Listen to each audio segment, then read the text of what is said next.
ठीक है।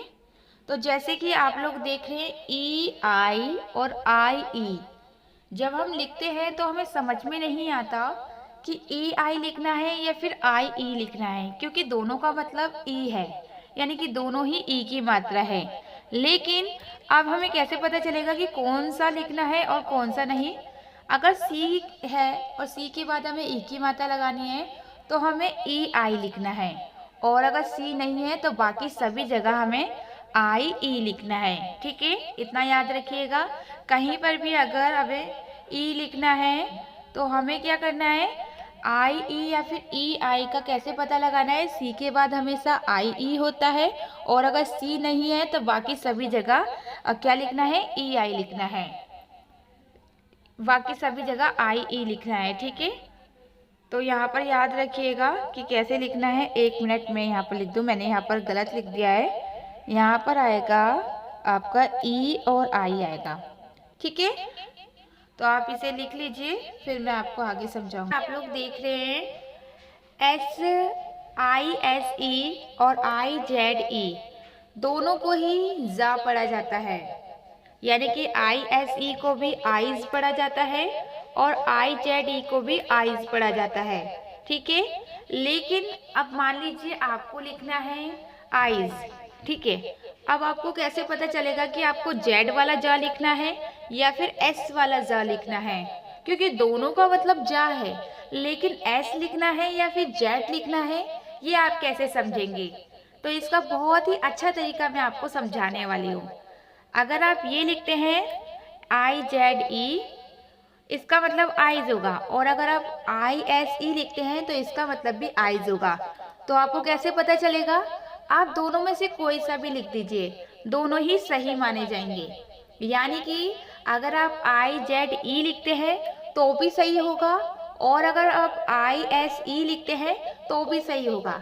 यानी कि आप दोनों ही तरीके से लिखते हैं तो दोनों ही सही माने जाएंगे। ये वाला तरीका भी और ये वाला तरीका भी, क्योंकि जो दोनों तरीके से आप लिख सकते हैं, कोई सा भी गलत नहीं है। एक अमेरिकन इंग्लिश है और एक आपकी, दोनों तरीके से ही आपको सही माना जाएगा। यानी कि कोई सा भी तरीका लिखते हैं तो वो सही होगा, कोई आपको गलत नहीं बोल सकता।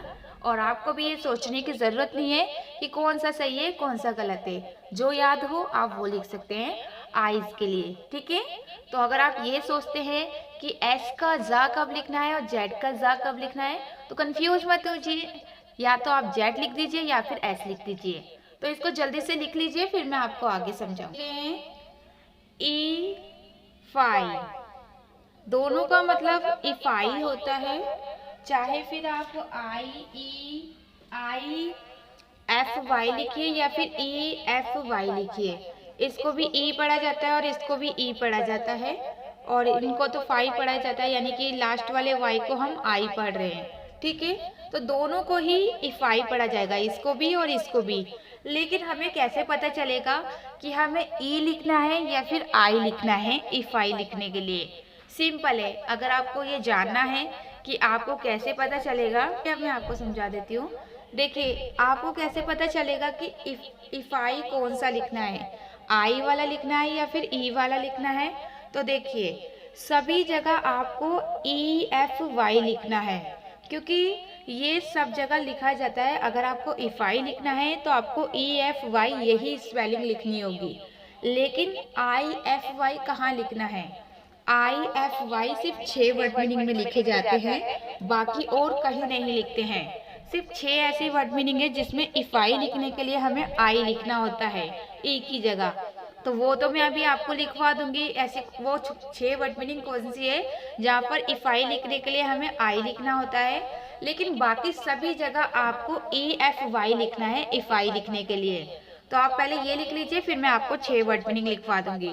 ठीक है, तो समझ रहे हैं?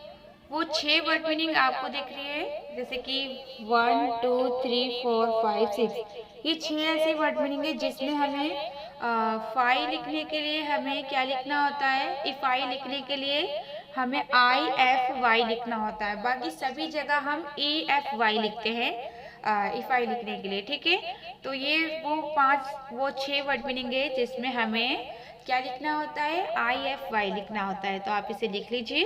बाकी सभी जगह आपको EFY लिखना है इफाई लिखने के लिए। तो आप कंफ्यूज भी नहीं होंगे कि कहाँ पर किसको लिखना है। तो जल्दी से लिख लीजिए, फिर मैं आपको आगे समझाऊंगी। सिड, सिड एंड सिड, तीनों को ही सिड पढ़ा जाता है। क्या पढ़ा जाता है, सिड पढ़ा जाता है। आप भी देख लीजिएगा कहीं पर भी अगर आपको पढ़ना हो तो इन तीनों को ही सीट पढ़ते हैं, इसको भी सीट पढ़ते हैं, इसको भी सीट पढ़ते हैं। लेकिन प्रॉब्लम ये नहीं है कि इसको क्या पढ़ते हैं, एक सेकंड, सीट पढ़ते हैं लेकिन हमें ये समझ में नहीं आता कि कौन सा सीट सही है।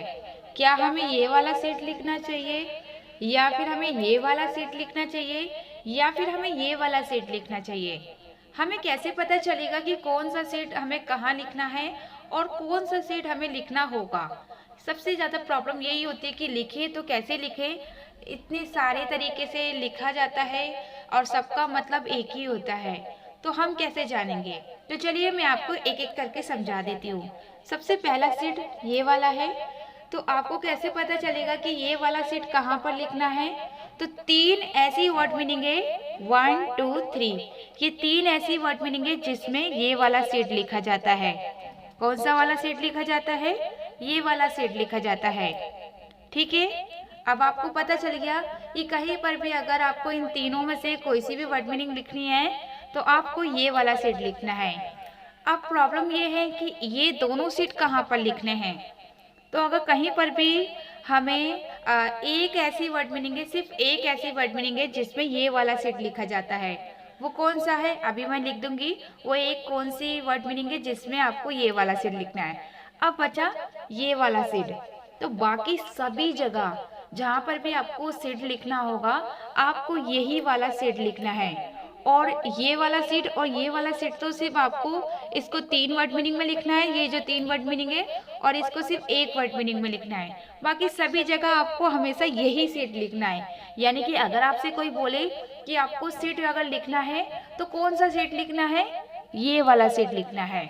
बस आपको चार वर्ड मीनिंग याद करनी है, तीन इसकी और एक इसकी। बाकी सभी जगह आपको याद रहेगा कि आपको ये वाला सेट लिखना है। तो अब आपको प्रॉब्लम नहीं होगी कि कौन सा सेट कहाँ लिखना है और हमें कैसे पता चलेगा। चलिए मैं ये वाला सेट भी लिखवा देती हूँ, फिर आपको सब ऐसी वर्ड मीनिंग है, यानी कि ये वो वर्ड मीनिंग है जिसमें हमें ये वाला सेट लिखना होता है। मैंने बोला ना कि एक ऐसी वर्ड मीनिंग होती है जिसमें हम ये वाला सेट लिखते हैं, और तीन ऐसी वर्ड मीनिंग है जिसमें हम ये वाला सेट लिखते हैं। बाकी सभी जगह आपको ये वाला सेट लिखना है। तो कन्फ्यूज़न थोड़ा सा होता ही है कि भाई कैसे करना है। लेकिन सोचिए, अगर मैं आपको ये नहीं बताऊं कि कौन सा सेट कहाँ लिखना है तो क्या आपको कोई रास्ता मिलेगा, क्या आप उससे जल्दी सीख जाएंगे, नहीं ना। अगर आप उसका, अगर मान लीजिए कुछ भी चीज़ सीखनी है तो आपको उसका फॉर्मूला पता होना चाहिए या फिर उसके बारे में थोड़ा बहुत पता होना चाहिए, तो आप आसानी से सीख सकते हैं। लेकिन अगर आपको ये भी नहीं पता होगा कि कहाँ कौन सा सेट लिखना है तो आप हमेशा गलती ही करेंगे। और अगर आप ये याद कर लेते हैं तो आप कभी भी गलती नहीं करेंगे।